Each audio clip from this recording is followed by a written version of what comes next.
Welcome back to the Bluechip Breakdown, Vols fans. We're your hosts, Bull and P, and we're going to be talking about our thoughts on Tennessee's 10th day of spring practice, but we're also going to be kind of like recapping all of our thoughts throughout spring practice. And we got to hear from the tight ends coach today in Alec Ablin. We also got to hear from Holden Stays and Miles Kitzelman. I don't know why, but we didn't get to hear from Ethan Davis, but that's really neither here nor there at this point. We're just going to kind of talk about their thoughts and what we saw from practice so far, all the news and notes and all that good stuff from the insiders. Please make sure to like and subscribe to the channel. Now, we are going to go on ahead and start off with Coach Inge, because I saw something very interesting last night on Twitter.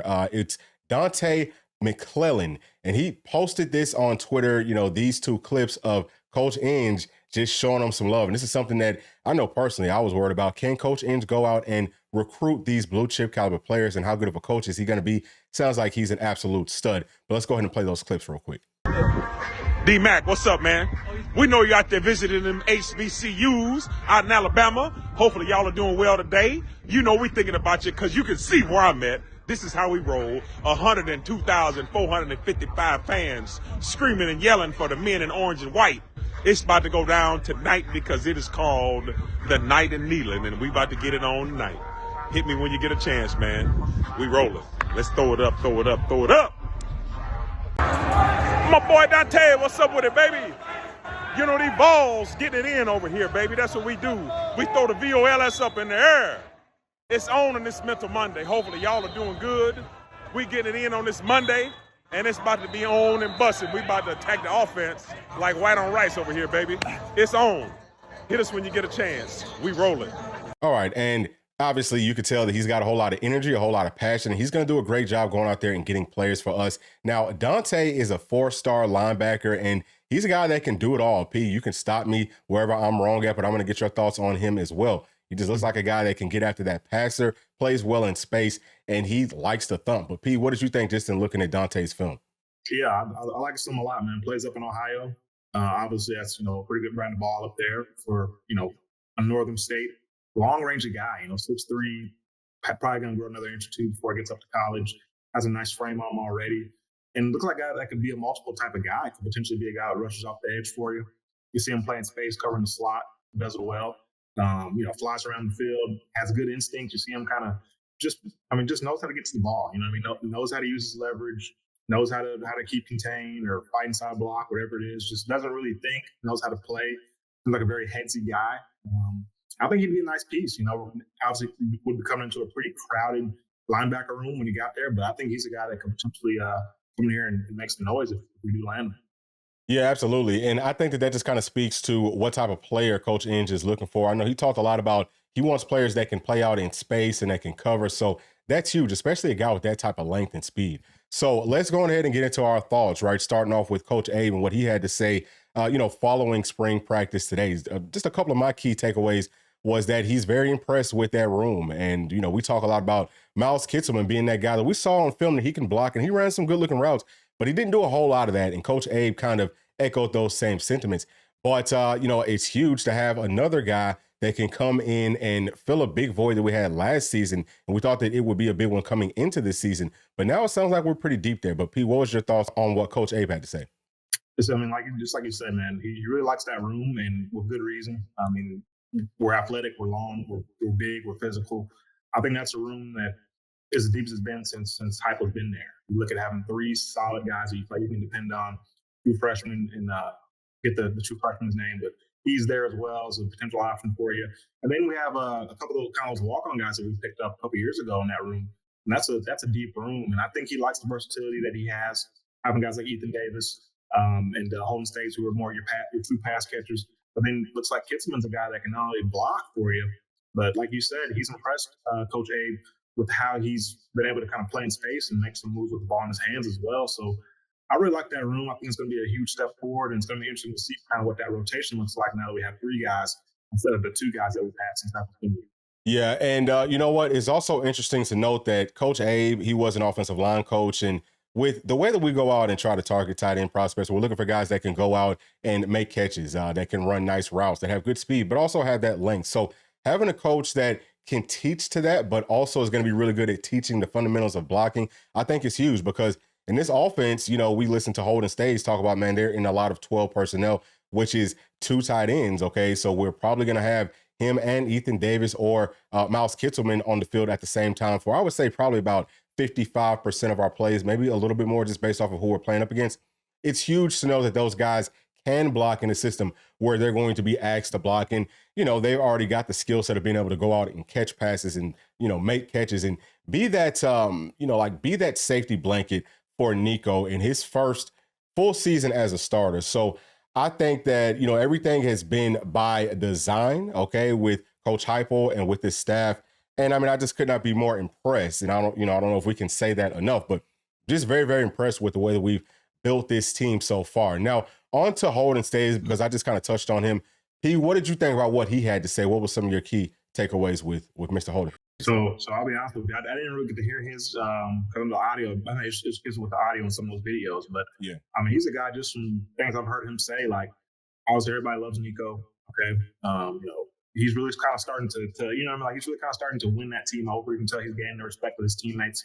I think he's a huge part of the reason a lot of these guys, Holden Stays, Chris Brazel, these offensive guys that transferred in, they saw Nico on the roster. Okay, and having a stable quarterback like that, I mean, that's obviously going to attract the best talent on offense every year. I think it'll probably play a factor for Lance Hurd as well.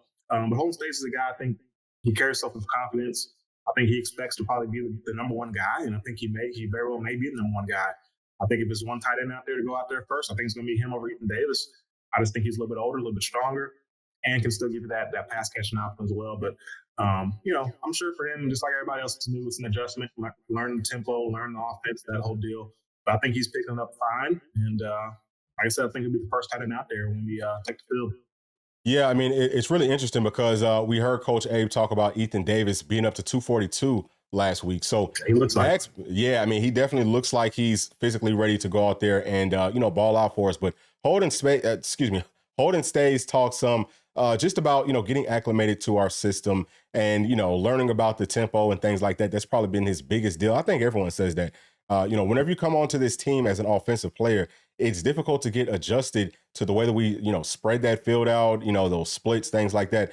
But that tempo is really big.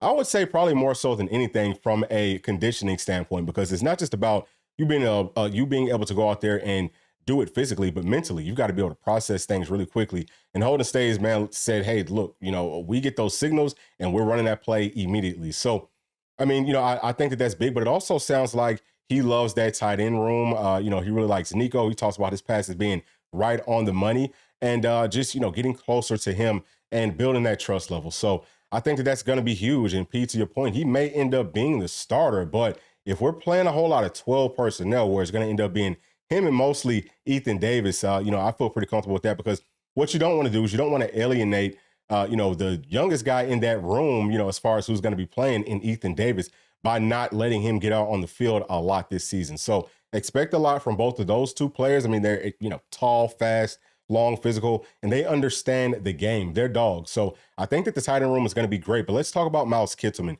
because we touched on him some briefly. And, he just talks about his journey of, coming from, whatever JUCO he was at. And I don't know if he was at Alabama first and then went to the JUCO, or if it was vice versa. I think usually you start off going to the JUCO.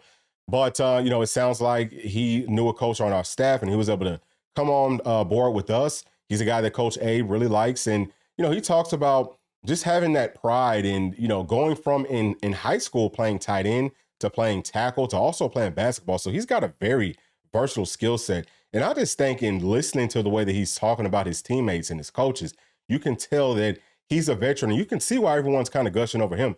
But P, what was your thoughts in listening to Miles Kittleman, if you did get to hear what what he had to say? Yeah, I didn't hear him either, but I mean, he's a guy, man. I was excited about him when we brought him on. I think he's about 6'5", 260 or so. Came from Alabama, I think. You're right. He went to JUCO first in Alabama, but we turned on his film. Most of his film was from the JUCO, but we turned it on and said, this guy can block. This guy's physical, and he looked pretty athletic. Like, he can move. He's not just a big block. Like, he's like, this guy can actually move too. It's pretty reasonable to believe that he can probably catch the ball decently. I think it's an underrated pickup for us. And so like, he's a guy that potentially may be pushing to be one of the first two guys out there. I think he's showing that he can do it all, not just block. You look at Ethan Davis, and Holden Stays kind of gets the same rap as Ethan Davis. I don't really understand that. I think you look at Holden Stays' film, he clearly did a lot of blocking in his film. You know what I mean? Like, so he clearly can block. But they kind of put Ethan Davis and Holden Staes as kind of your receiving tight ends, kicks him in as your blocking tight end. But I think that all three of those guys can do everything. I think Kissman fits that mold as well. So, excited to hear that. Somebody he's a team player, a veteran guy, and enough of those guys in your room. So he's going to elevate that room and elevate that offense. Yeah, absolutely. And I mean, again, it's going to be very, very interesting, in what the starting rotation looks like. But I don't think that that's going to be determined right now in spring. That's something that we'll see over summer camp and all that good stuff. Who's going to be the most consistent is who's going to be getting the most playing time. But again, I mean, it's a huge luxury to have three guys. And I mean, it would be nice to have a fourth, but we don't necessarily need it. And Coach Abe also spoke some about just having some players that, could do kind of like that Princeton Fant role, just as far as, running the football, getting handoffs and things like that. So I think that we are in a really, really good position with the tight end group. All right, now on to the rest of the notes for the rest of the team. Just kind of starting off with the quarterbacks to the wide receivers. Sounds like it wasn't the most crisp day, okay, for that group. And I'm not quite sure why. I would think that at this point we should be pretty sharp. Now, maybe, P, it could be because we're coming off of that, late night scrimmage and the, players just need to get some rest. Obviously, it's still very early on in the process.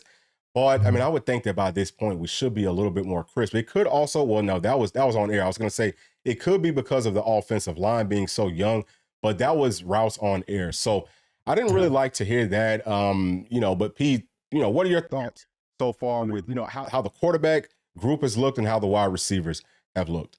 Yeah, I mean, we've kind of seen glimpses of that in some of the clips we've seen in practice. Maybe an overthrow or a drop pass. We've seen glimpses of that. And going back to even Nico last season, we saw just the clips we saw. He had some overthrows in practice, so he wasn't always super accurate in practice. But it seems like today, he missed a couple throws, but it was more so receivers, tight ends making drops. Is what it seemed like. So but I think that's kind of part of it. You talk about spring ball, it's more like a roller coaster, kind of goes up and down. It's not just a straight up, straight up the hill the whole way. You will kind of dip a little bit and then rise back up. Like I said, I think that late night scrimmage could have played a factor in that as well. But no cause for concern for me. I think you really want to see us get more consistent heading into the spring game, next week, and really putting some days together there. But I think we'll be fine on that side of the ball. Yeah, absolutely. And something else that was touched on by the insiders is, Coach Heupel is watching that running back room really, really closely. And I personally feel like, P, and you tell me what you think, but I think that it's an absolute and total no-brainer. Like, you've got to go out and get somebody else because right now we're down to 3 scholarship running backs. And we know that Peyton Lewis is supposed to be back, by summer ball. But if anybody goes down, we're just extremely thin, especially from a veteran perspective. And we are anticipating that Cam Seldon will be back off of his shoulder injury somewhere like around the midpoint of the season. But I think that just to start the season off, you probably want to go into it with 5 scholarship running backs just because playing running back, there's a whole lot of injuries that happen right there. Okay, they're going to take some hits at full speed. So that's just where I'm at with it. But P, what do you think so far, with what you've seen from the running back group? I think Sean Bishop was good out there. I think it was a couple practices ago. I saw him standing out there. I said, "Oh, I know Cam Sutton was back," but then I saw it was Sean Bishop. So that just goes to show you how big he's gotten, how physically ready I think he is. But like I said, having only 3 guys, we'll have a 4th obviously when Peyton Lewis comes back. So we'll see if Heupel thinks that's enough. But he's not going to see Peyton Lewis really go. So you probably do have to go get a guy. Now, what type of guy do you get? Who's going to be available? Do you go try to get a senior type guy? It's going to be like a one and done mercenary type guy. Do you go try to get a younger guy? Potentially maybe ruffle some feathers in that running back room. Khalif Keith, Sean Bishop, Peyton Lewis, guys that are young and expect to be able to earn their spots next season. So you have to be careful how you play it. But I think Heupel, he'll make the right decision. He'll kind of read that room and see how he feels about it. And we'll know a lot about what that room really is made of, I think, depending on if he goes into the portal or doesn't. If he doesn't, I think he feels great about it and we can be confident in that room. But if he does go into that portal, it could just be he wants to add a depth piece, but it could be because Bishop and Khalif Keith aren't showing what he needs to see heading into the season. Yeah, absolutely. And you know what, something else, just kind of, moving forward, right? Because we kind of talked about how the offensive line, and we're about to transition to the offensive line, but we talked about how there's a lot of players that's sitting out. We can't do that with the running back room outside of Dylan Sampson, but we're actually kind of getting deeper, but at the same time, you've got to add another body to it, right? Like I think the players are getting more reps and things like that, which is great. But I mean, you've got to add, I think, one more body to it. Now, onto the offensive line, we're hearing that Cooper Mays is out. We already know that Spraggs is out. Jackson Lampley's out. We already knew that Andre Carrick was out. So a John whole lot of Campbell. young guys. Huh? I was saying that John Campbell's out. Yeah, Campbell is also out. So there's several young guys that are, getting the opportunity to get in there and to ball and to get those reps versus some really good players. And we got to see some of that today, just in, just like some walkthrough type stuff. And I saw Dane Davis working at the right guard position. It looked like Lance Hurd was still playing left tackle. And, who's going to win that battle between Bison Lang and William Satterwhite? To me, that's turning into a much bigger deal than we thought it would be, heading into the spring. But we still have to find that left guard. I like Sham there now. You know what I mean? I think that he's looked good so far, and he's getting more and more reps. I would like to see, again, Aiden Bustle get worked into that mix as well on the left side. It looks like he's primarily been worked in at right guard, and I'm not quite sure why. But, P, what do you think about the offensive line, just in what we've seen thus far? Yeah, I mean, I think it's huge that they're getting so many reps, these young guys, man. Umar at guard, that's an interesting look. I think he's about 6'6", 6'7", so pretty tall for a guard. Doesn't really seem like he has that girthy body that you would expect. Like, when I look at a guy like Bison Lang, he's my prototypical kind of guard body, you know what I mean? It's a big old round guy, but, I think Umar, I think he could do it, man. Can he sustain in there on the interior going against 300-plus pound guys every single play, you know what I mean? Every single play, 300-plus off the wham. Yeah. Can he handle that? We'll see. He's getting some good looks in practice. Okay, that D-line, I'm going to tell you, Elijah Simmons, I know I get defense, but that D-line is probably the best we'll see all season. So if he can go out there and compete with those guys, that's for all those guys, okay? The freaking Max Andersons, the William Satterwhites, the whole nine, they're really getting to get a really good look. And like Coach Ellaby said, it's a baptism by fire. These guys thrown into the fire. And, they're going to be better on the back end of it because of that. But, I think something Coach Heupel said really is true. Whenever you see the clips of practice, you see Max Anderson, you see Gage Genther, even a Bison Lang or a William Satterwhite, like these guys, they're starting to get their bodies right. They're starting to develop physically. And I think once they do that, they'll really be able to contribute. But right now, you wouldn't feel good about the lineup we have right now going out there and starting for you if we had a game tomorrow. You know what I mean? Like, we need to get the starters back. And but I think it's great for the young guys to get those reps. So, like I said, we're building depth. It's going to help us out in the long run.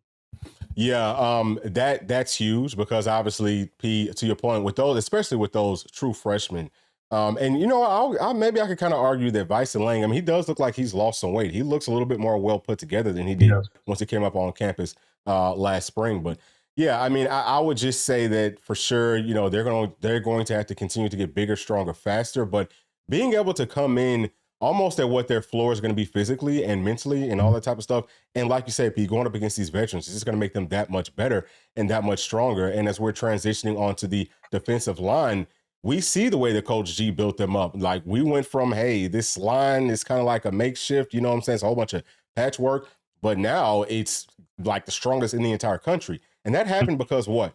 Coach G is rotating guys on a consistent basis. Everyone gets to play. And I also think he does a really good job of going out and getting players that fit the way that he likes to play. So that's big. And I feel like it's kind of, moved around throughout all the coaching staff. I feel like Coach Heupel, as the head coach, has kind of learned from Coach G in that perspective of, look, everyone's got to start getting rotated in more because we'll be deeper and better for it moving forward in the future. And, especially with our offensive line, it's hard to do because we go, up tempo and stuff, and we don't want to substitute because then the defense can also substitute. But we've got to find a way where it's kind of, throwing guys in there every now and then on some different series, things like that, especially if we're up big, get those young guys in there expeditiously. There's no reason to sit back and not let them play. But I think that as we're, transitioning on to defense, we're seeing a lot more of that. And I think that everything has kind of been manufactured from a standpoint of some of the players that are sitting out. They don't have to sit out. Like, they're probably not really banged up, but let these young guys get some more work because we're going to need that depth once all these veterans leave us. But P, you start talking about that D-line, that front. Obviously there's a lot that we can talk about. It sounds like they was getting after it in the scrimmage on Thursday night, but what are your takeaways from that bunch so far? They look great. Every time I see those guys, man, it's just that's always the highlight of the whole entire practice. I'll tell you, man, Elijah Simmons, I know I talk about it all the time, but he is so impressive. It was one clip. I think it was him, it was Eason, and I can't remember who the other guy was, but it was those three guys coming out to shoot. Elijah Simmons at 6'3", 350 pounds, he beats those guys 5 yards off the ball. Like, he's the fastest one off the ball. He hurries up and runs back, to get back in line. Like, you can just tell that he's physically probably in the best shape of his life. He is so prepared. I think he's going to be ready to go and give us, 50 plus snaps a game if we need him to. Like, I'm so excited for the season he's going to have this year. Really, that whole group, man. I mean, Easton, Omar Norman Lott, the edge guys. I think Big O's due for a big year. That group is going to be something really, really special. Now, what type of depth are we developing? Is Nathan Robinson coming along? Jackson Moore, how's he looking? Who else do we have in the interior? David Hobbs, those guys. How the young guys look, I think, is really more of the question with that group. But those first 4 or 5 guys in the interior and the edge guys as well. I mean, phenomenal.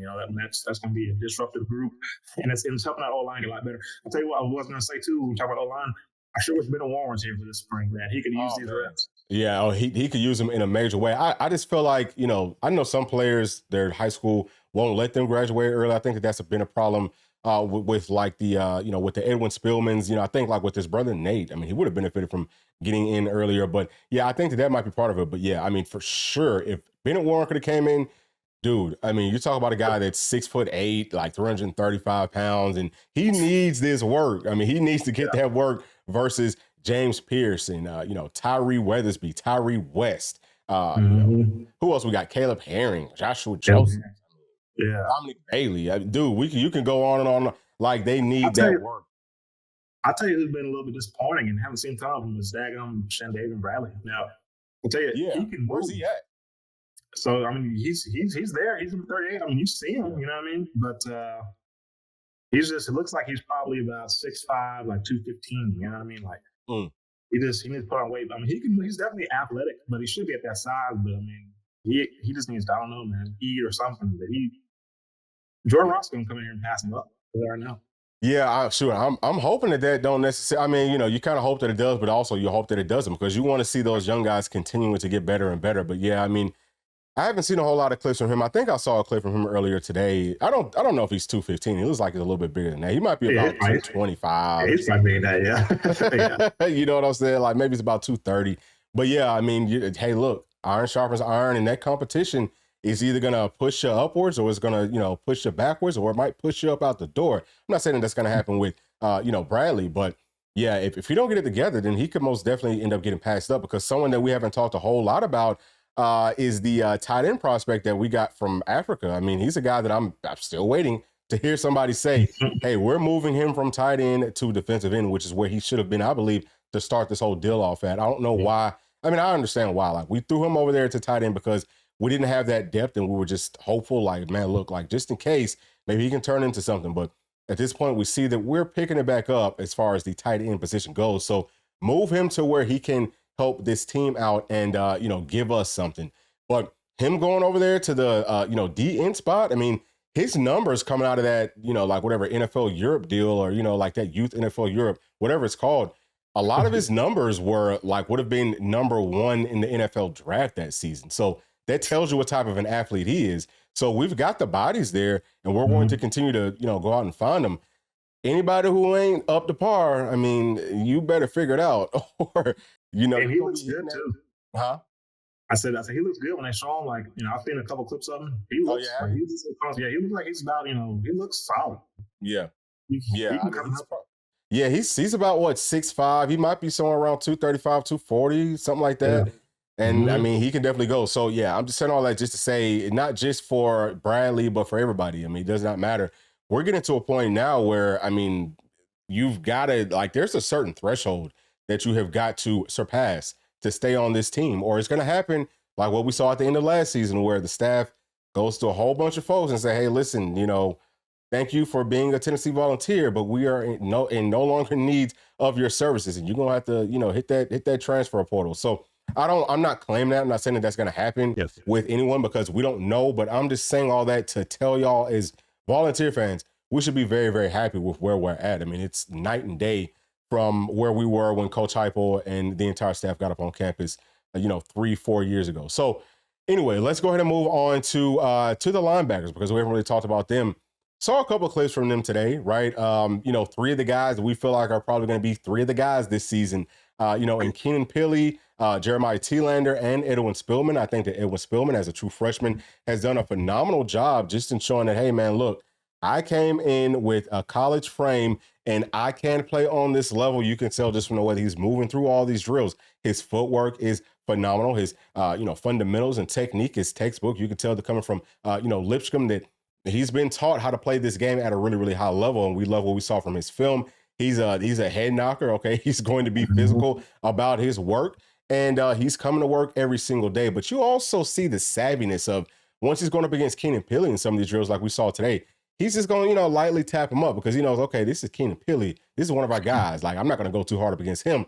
So he knows when to kind of dial it back as need be. But I love that room so far. We have not even talked about Arion Carter, who is going to come in, I believe, and be just what we thought he would have been last season. Now, he did play good last year, but I think that he's going to take it up another couple notches because he knows this defense better, and he's probably going to be faster. He looks faster. He looks more, agile, things like that.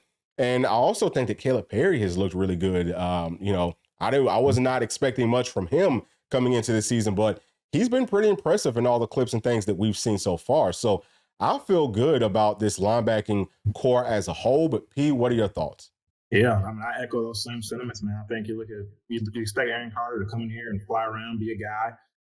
Caleb Perry, he's a guy. I think if you were to test all these guys, he'd probably test out the water. I mean, talk about 40. I think he's close to a 4.4 type guy, which you may not always see that when he plays, but I think we've been seeing that speed in practice. I think he's a 10-8 type of broad jump guy, like 10-8. I think he's pushing 11 feet. Like he can jump out the gym. He's a super athlete. And I think he's, now that the game's slowing down for him, he can actually use athleticism and play fast. So he's a guy to watch out for. Jalen Smith's a guy. We say he looks good. He's one of your more athletic guys as well, and he'd take a big step this year. Thielander doing what he does. Keenan Pili, I mean, come on, forget about it. He's prototypical. I mean, so you look at that drill we saw today. It was where they were, basically walking on, blocking, extending, ripping the guy. This is like kind of a little thing. Just the way he gets into his stance, feet are kind of nice and narrow under his hips. It shows he has good flexibility in his lower half. You can compare that to maybe what Edwin Spillman did, a guy who just got there, true freshman, hasn't been in the weight program necessarily. When he does it, you'll notice his knees are kind of pointed out. You can tell his hips are a little bit tight, so he needs to get a little bit more flexible there. That's, kind of where you'll see, as a guy that's been in a college weight room for 3-4 years, you can see the difference there. And that's just something to look forward to with Edwin Spillman as he continues to get more flexible, gets more agile. I mean, he's going to continue to elevate and get better too. And then a guy I'm excited about now on campus yet, Jordan Burns. I can wait to see him. I think he's a guy who has a chance to be like Tyree Wesley was last year, who got there late, but was a guy that was pushing for some playing time. Can Jordan Burns be that for us this year? We'll see. But I'm excited, man. That room is loaded, top to bottom. Yeah, I mean, it's a beautiful, beautiful thing just to see, again, the way that this team, I mean, we've come such a long way. And we got so many ballers. I mean, we're very, very deep. So for anyone who thinks, hey, should we put Tennessee in this championship race? Well, you most definitely should. I don't know what the Vegas odds are right now, but they're favorable, as far as I'm concerned, if you are a betting man, because, I mean, shoot, you could put, $50 on that and you're going to come out with something pretty nice. Because I'm just going to tell you this. Tennessee really is that team. I mean, we really, really are from top to bottom. It's a beautiful thing, the way that this, staff has built this thing from the ground up. But let's move on to the wide receivers because we haven't really talked too much about them. But it sounds like Chris Brazzell had a pretty solid day. Sounds like he did good coming off of Thursday night scrimmage. And Coach Heupel was following him around and, giving him a whole lot of one-on-one work. I think that speaks to how much he's expecting from him. It doesn't necessarily mean he's not performing well, but Coach Heupel sees something in him that he says, I'm going to dedicate my one-on-one time to get the most out of you. But P, what do you think about the wide receivers so far? I mean, same thing as we just talked about with all those other groups, man. Freaking loaded. I mean, you see Mike Matthews, he shows up every freaking day. I mean, he's making plays. Braylon Staley, seen a few drops from him, but he continues to flash and show that he's a guy that may have a chance to do something for us this season. Dante Thornton, we've been talking about this since kind of towards the end of last year. At least take that second year Jalen high jump. And it looks like so far he's doing that. He has to go out there and do it on the field, but he's a guy that could potentially be the best receiver on the team, which, I mean, forget about it, And then you talk about Brew McCoy, we're not even seeing. Caleb Webb's looking good. Haven't seen a ton of Chaz Nimrod. Haven't seen a ton of Nate Spillman. But there's kind of a couple of the clips or pictures I've seen. Nate Spillman looks like I don't know how tall he is. He's probably about 6'2" and a half. Yeah. Looks like he's about 210. I mean, he looks solid. I heard Nathan Laycock was back out there doing some stuff today. How do he look? I don't know for sure, but heard that he was out there, which is huge. He's a guy, another guy. Talk about all these guys who potentially could be the best receiver in that room. Another one, you know what I mean? So Chris Brazel doing what he does, Squirrel White, I mean, Mr. Reliable, Mr. Steady. So I mean, that room is loaded, man, top to bottom. And, not to get too far ahead of ourselves, we're talking about the way we're recruiting in that position. The guys that, are considering us, Caleb Cunningham, French, Darius Jackson, these guys, I mean. Cam Sparks, I mean, you talk about having a room.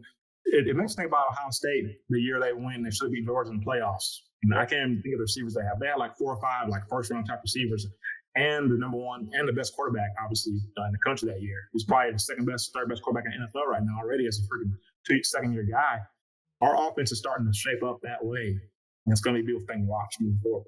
Yeah, and I think that it means more for us because, again, like with that Big Ten ball versus SEC ball, and especially how we play, we actually really utilize our wide receivers the way that we should. And I think that we can utilize all these guys. It's going to be a little bit difficult because, like you said, that room is starting to get crowded. But I feel like, man, you look at, what the Buckeyes are doing or what they have done over the past few seasons. They're going to run the ball.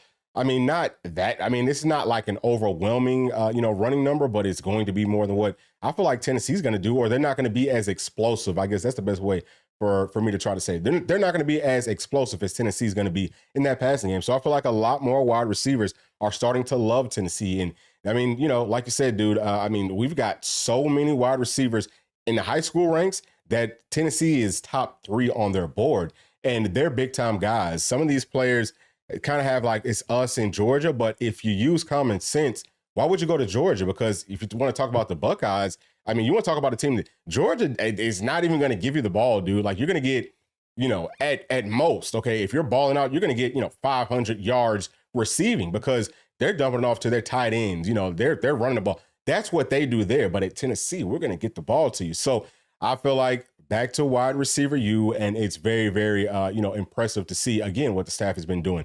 Now on to the secondary. I love what I've been seeing from them so far, P. I know that you have too. There are some question marks, who's going to be starting where, but P, what are your thoughts with the secondary so far? Yeah, secondary, man, pretty much like we thought it would be, heading into the season.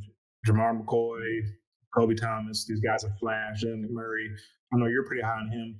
I was a little bit less high on him, kind of seeing his film coming in, but he's a guy that I think really impressed this staff. So pretty much went 3 for 3 on the transfer guys that we brought in that room. And then the freshman you bring in, obviously Blue Carter, Idris Farouk looks pretty solid out there, which kind of surprised me. I wasn't impressed with some of the things I saw live from him last season in high school, but it seemed like this staff saw something in him. And he's coming in here. He looks like he's solid and ready to go. And then obviously, Ricky Gibson, solid. Okay, Christian Conyers seems like he's been up and down, but a guy that we're pretty high on, like his technique, like his athleticism. Mike Matthews still trying to find his spot. I think he's back at corner now. Jordan Matthews. I think he's back at corner, I want to say. I think I've seen him working with. I think it was with safeties, and now he's back corner. So it seems like they're kind of trying to find what to do with them. So don't know really what that means. Christian Harrison's looking good at safety. This is a room that I think has a chance to be really, really special, especially when you couple that with what the defensive line is going to be, with kind of how athletic we think we're going to be at linebacker. I think that they're going to have some quick clocks in the quarterback, right? Quarterback's getting balls hand quick, look at how athletic we are. Look for this defense background to get a lot of picks this season. And it's going to be interesting to kind of see that battle at safety. Who's going to be the guys? Because I still think we have more upside with a John Slaughter, maybe even a Boo Carter than we do with an Andre Turntime. But, we'll kind of see how it plays out. Yeah, that's the biggest thing is it's all about that consistency, and we don't really get to see that because we don't get to see a full practice. We're pretty much just watching like warm-ups and basic fundamental stuff. But from what we've seen, I would say over the past couple of seasons, I'm going to keep on saying this, Andre Turntime, I want to see a consistent level of physicality because if you're going to be playing in the middle of our defense, you better be physical. And I just don't know if he's going to always be that guy, especially, whenever we're playing up against the Georgias and, teams like that it's not going to be a secret what they're doing. It's going to be, are you willing to stick your face in there and make the play? And he wasn't willing to do that last season versus Georgia. Now, I know that a guy like John Slaughter, guys like Jeremiah Thielander, right? And he's not a safety, but just throwing guys out there, Edwin Spillman, Keenan Pili, we could throw out a whole bunch of names. Mhm. But those players are going to stick their face in there to make the play. That's what you need if you want to be a championship team. So that does kind of scare me. But we also heard a whole lot about Will Brooks coming out of the scrimmage from Thursday night. Sounds like he's a guy that is continuing to just kind of be like that steady Eddie guy. And, we saw him look pretty good in the opportunities that he got last year. Now, for me, honestly speaking, I didn't necessarily love his coverage. Now, was it horrible? No. But was it what I feel like we could get from some of these other players this season? No. I would say that he's a guy that, if you want to talk about it, we're playing up against like an Iowa or a team that's very run heavy, then he would be a good safety for that. Or maybe even, I don't know how much he weighs, P, but if he's anywhere near about 220 something pounds, get him up to about 230. Stick him in there, daggum linebacker, okay? That right there is where we can get a whole lot of bang for our buck at. And, I just think that we're very, very versatile. We're very, very multiple. And I've heard a few people talking about this on this channel that, man, look, we could end up just kind of changing up our personnel based off of who we're playing. So, just being that versatile is going to be huge for us. But I think that, P, we can, we're on the same page with this, that this team is loaded and, the future is very, very bright. We're very much looking forward to what's going to happen on this orange and white game. But that's going to be it for this video. And thank y'all for sticking all the way to the end. Please make sure to like, subscribe, hit that notification bell, share with your friends, family, and other volunteer fans. And we'll see y'all in the next one. Thanks. Peace.